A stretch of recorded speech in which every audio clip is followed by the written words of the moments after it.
What is the technology saying to you and me about ourselves? Well, what we know is that as complex as all the technology appears to be in the world today, all that technology, it mimics what we already do in our bodies, except we do it better.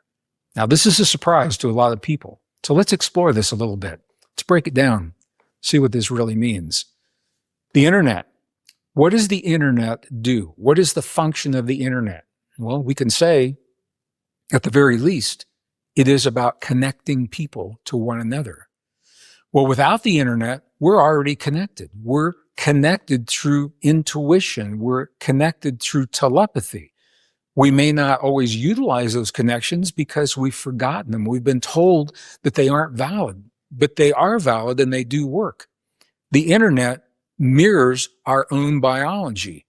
The cloud storage mirrors the field that scientists now acknowledge. Beginning in July 4th of the year 2012, scientists at the CERN Superconducting Supercollider announced that there's a field of energy and information that underlies all existence and that we are part of that field. The question is, what is our relationship to that field? We are the cloud. Our memories are stored in that field. Our belief systems, our imagination, these are all stored in that cloud. When we create AI, we create virtual realities. What are we saying about ourselves? Maybe we're living in a virtual reality. Maybe the virtual realities we're creating in our games and in our laboratories are reminding us that we are living in a simulated reality. And there's an entire new field of science. You can get a PhD exploring this very, very concept. That field of science is evolving and it's developing right now. We are the vaccines. The vaccines that we build outside of our bodies, they mimic what our bodies already do. Our bodies take small amounts of a contagion and they build up the antibodies that we need so that we can defend ourselves from that contagion on a larger level. That's exactly what the vaccines do. So we could go on and on with this. The point is that computer chips and AI and chemicals and machines, they mimic the functions of our own natural neurons and DNA and our own biology. We literally are the technology. We are the technology that we're being asked to accept from artificial machines into our bodies, except we do it better. And if you don't believe me, I want you to check this out. Let me just give you an example. You know, when I do live events, a lot of young people come to me during the breaks and they ask questions. And they say, Mr. Braden, what about computers? What about AI? Aren't they superior to what we are today? Well, they're obviously fast. Computer chips are definitely fast. They are definitely efficient. But I want you to look at this. Scientists at Stanford University did an experiment. It's a mind blower. They compared a human brain to a microprocessor.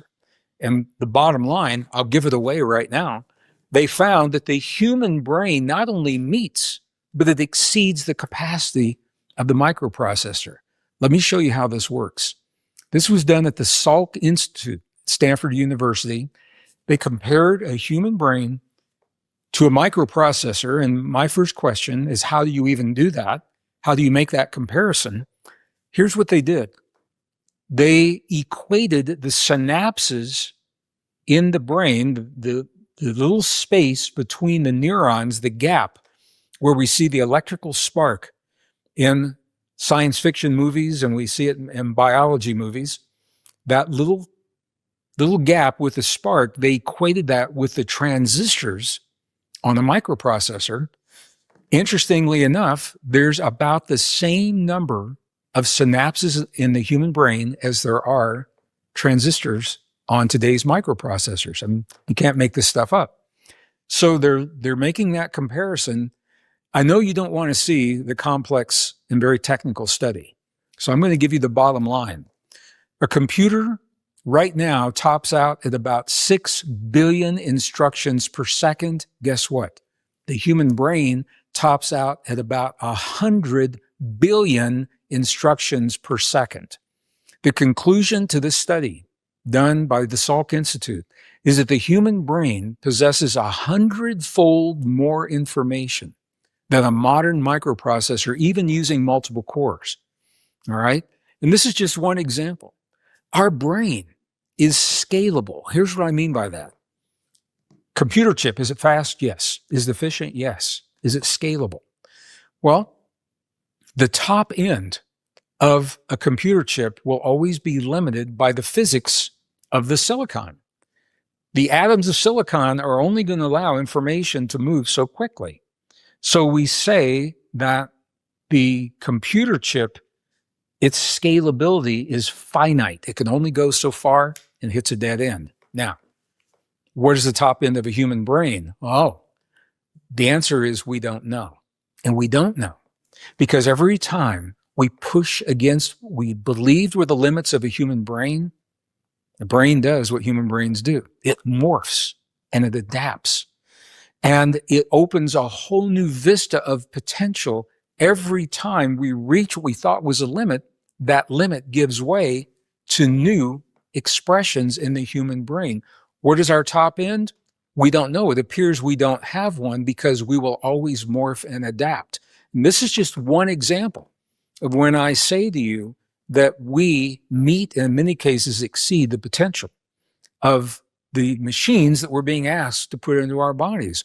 We're scalable beyond any known limits. But look what else we are. We're self-replicating. Our cells know exactly what to do to recreate themselves. We're self-regulating. We're self-diagnosing. We're self-healing. We're self-actualizing. And no machines can do that. No machines can do that. This is the very definition of divinity. The contemporary definition of divinity is the ability to transcend perceived limitations. Everything I'm sharing with you defines divinity in our own biology. We are literally what is called a soft technology. Now think about that. Not a hard technology like a computer chip and a wire, chemical in the blood. We're more than that. We're neurons. We're DNA. We're cell membranes that we self-regulate on demand. Let me show you exactly what I mean. Okay, the average human has about 50 trillion cells in the human body, give or take some cells. A lot of people don't know is every one of those cells is a little tiny electrical circuit. It's not a metaphor for a circuit. It is actually literally a circuit. And what you're seeing on your screen is a diagram for the human cell. It has an input. It has an output. We have portions of our cells that function as transistors and resistors that massage the information in the cells. Every cell generates about 0.07 volts of electrical potential. And you say, well, that's not very much. And I agree with you, but let's do the math. 50 trillion cells times 0.07 volts. Look at this. We're talking about 3.5 trillion volts of electrical potential in your body and my body. What would it mean if we could bring that all together, apply it to our own healing, or apply it to super memory, super learning, super cognition, longevity, immune response? Well, you can. And that's why I'm talking to you about these things right now, but it doesn't stop there. Every cell in our body functions just like electrical components, like transistors and resistors and capacitors.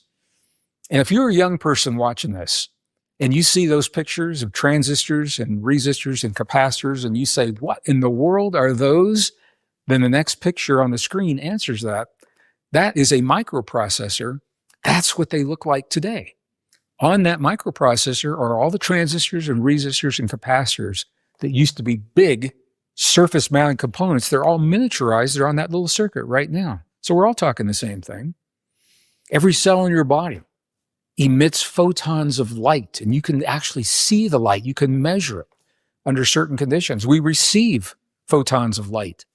Light is information. You and I are communicating with this world. The question is, do you know what we're saying? We're sending out information, we're receiving information. Every cell stores and retrieves information just like a computer chip. Every cell functions like blockchain technology. And if that sounds familiar to you, it's because the new financial systems like Bitcoin actually mimic the way that information is stored in human DNA. I know that's new for some people. Let me share a little bit with you what that means. In the cell, every cell of your body, of the over 8 billion humans that live on this planet, there is a record of every successful genetic transaction that our species has ever had. Now, listen to the way that record is described. It's transparent, it is immutable, it is secure. And if those words sound familiar, those are precisely the words used to describe blockchain technology in general, Bitcoin specifically, because that technology mimics the way information is stored and distributed in the human body throughout all of the cells. I could go on with this, but you get the point. Our biology, we are soft technology. All of the things that you see built in the world around us, in principle, they mimic what we already do in ourselves. So now, here's the question, and this is where it gets really interesting. If we've got all this tech, how do we operate it? How do we operate this soft technology? Our user interface is where this comes in.